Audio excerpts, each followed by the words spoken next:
అదానీ అంబానీలకి దోచిపెట్టేటువంటి పరిస్థితి. గతంలో బ్రిటిష్ వాడు ఈ దేశాన్ని మరి ఏ విధంగా దోచుకొని వెళ్ళారో మనం చూసాం. ఆ రోజు బ్రిటిష్ వాడు రైలు వేస్తే ట్రాన్స్పోర్ట్ ఫెసిలిటీ ఓడలు సముద్ర మార్గంలో మరి ఓడలు నిర్మాణం చేస్తే, రోడ్లు నిర్మాణం చేస్తే, రోడ్లు నిర్మిస్తే ఏదో అభివృద్ధి అనుకున్నాం. కానీ ఆ రోజు ఏం జరిగింది? ఈ దేశ సంపదని కొల్లగొట్టుకు తీసుకెళ్ళడానికి ఆ రోజు ఎన్ని యొక్క ట్రాన్స్పోర్ట్ మరి ఫెసిలిటీ. ఈరోజు వ్యూహాత్మకంగా బీజేపీ ప్రభుత్వం మరి సీమదూరని చిక్కడూరులో సైతం ఈరోజు పెద్ద పెద్ద హైవేలు నిర్మిస్తూ ఉన్నారు. నేషనల్ హైవేస్ 100 మీటర్లు ఎడల్పుతో విశాలంగా మరి పెద్ద పెద్ద రోడ్ల నిర్మాణం జరుగుతారు. ఎందుకు చేస్తూ ఉన్నారు ఇవన్నీ కూడా?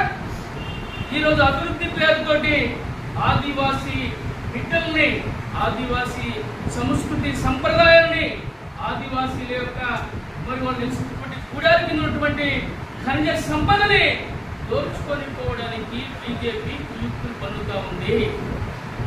ఈరోజు అభివృద్ధి పేరుతోటి వాళ్ళు చేసినటువంటి ఈ నరహంతక పాలన అంతమంది చేసినటువంటి బిడ్డలందరూ ఆలోచించాల్సిన అవసరం ఉంది. ఎందుకంటే నేను చెప్పేది, ఎందుకంటే ఒక కాంగ్రెస్ పార్టీ జిల్లా అధ్యక్షుడిగా ఈరోజు మనం చూస్తా ఉన్నాం. ఈరోజు ఈ దేశంలో ఉన్నటువంటి దేశ రాజకీయాలు కులం పేరుతో, మతం పేరుతో, ప్రాంతం పేరుతో మరి ఏ విధంగా విద్వేషాలు రెచ్చగొడుతూనే ఈ దేశ సంపదని ఏ విధంగా మరి దోచుకెళ్తా ఉన్నారో చూస్తూ ఉన్నాం. ఇప్పటికే ఈ దేశాన్ని అమ్మేసినటువంటి పరిస్థితి.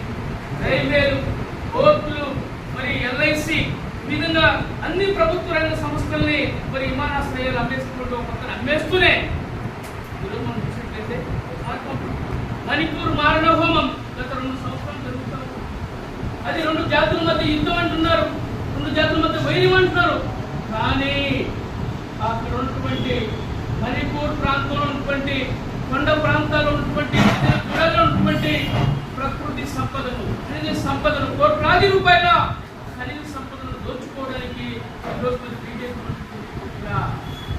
గిరిజన యూతుల్ని విమర్శనం చేసి ఊరేగించి అత్యాచారం చేస్తే ప్రధాని మోడీ గురించి మాట్లాడుతూ అసలు ఇది ప్రధాని అని చెప్పి అడుగుతావు. ఎందుకంటే దుర్మార్గంగా ఇప్పటికీ ఆ ప్రాంతాన్ని పోయి సందర్శించాల.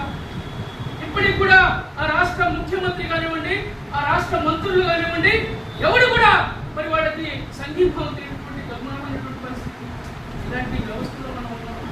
ఈరోజు అన్న చెప్పినట్టుగా అర్బన్ నక్సల్స్ ఎవడైనా ప్రశ్నిస్తే ప్రభుత్వాన్ని వాడు అర్బన్ నక్సల్స్ కింద ఈరోజు రాజద్రోహం కేసులు పెట్టి లోపలేస్తా ఉన్నారు. ఎందుకంటే దుర్మార్గం ఎందుకు ఇలా జరుగుతూ ఉంది? ఈరోజు వ్యక్తుల మీద చూస్తున్నాం. కళ్యాణరావు లాంటి వాళ్ళు, పౌరహక్కు సంఘాల అనేక మంది నేతల్ని ఏ విధంగా నెలల పాటు జైల్లో పెట్టారో మనం చూస్తాం. ఇలాంటి పరిస్థితుల్లో ప్రజాస్వామ్యవాదులుగా మరి మనం ఈరోజు ఈ యొక్క విధానాలను వ్యతిరేకించాల్సిన అవసరం ఉంది. మేము ఒకటే చెప్తా ఉన్నాం, ఆదివాసీ బిడ్డలకు అండగా కాంగ్రెస్ పార్టీ ఉంటుందని చెప్పి మేము తెలియజేస్తా ఉన్నాం. మేము రాహుల్ గాంధీ గారి దృష్టి కూడా విషయాన్ని తీసుకెళ్తా ఉన్నాం. మీరు చూస్తా ఉన్నారు, రాహుల్ గాంధీ గారి మీద ఈరోజు ఈడీ కేసులు, సిబిఐ కేసులు, మరి సోనియా గాంధీ మీద కూడా ఏ విధంగా పెడతా ఉన్నారు. ఆయన పార్లమెంట్ లో ప్రశ్నిస్తే అదాని మీద జేపీసీఐ ప్రత్యేకం చెప్పి అడిగితే ఆయన పార్లమెంట్ సభ్యత్వాన్ని రద్దు చేస్తారు. మీరు చూస్తానే ఉన్నారు కదా. ఎప్పుడైనా ఇంత నరహత్యక పాలన జరిగినట్టు మీరు ఆలోచించండి. ఎంతో మంది గిరిజన బిడ్డలు, అమాయకమైనటువంటి ఆదివాసీలు ఈరోజు నక్సల్స్ పేరుతో వాళ్ళని చంపుతా ఉంటే ఏ ఒక్కటి కూడా మాట్లాడుతున్నారు. ఇప్పటికే మనం చూస్తా ఉన్నాం, దాదాపు 400 పైచులకు మరి మావోయిస్టుల పేరుతోటి అమాయక గిరిజనుల గుంతులు కోసినటువంటి నరహంతక పాలన మోడీ. నిజంగా మన ఇటీవల కాలంలో చూసినట్లయితే దాదాపు 120 ఉంది. మరి ఈ విధంగా ఏ విధంగా హత్య చేయబడ్డారో మనం చూస్తాం.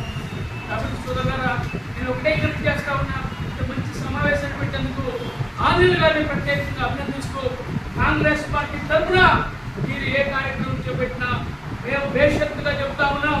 మేము భయపడం, మేము మీ యొక్క నిలబడతాం. ప్రజాస్వామ్యాన్ని కాపాడటం కోసం, అమాయక గిరిజనుల బిడ్డల యొక్క మాన ప్రాణాన్ని కాపాడటం కోసం మా కర్తవ్యంగా మేము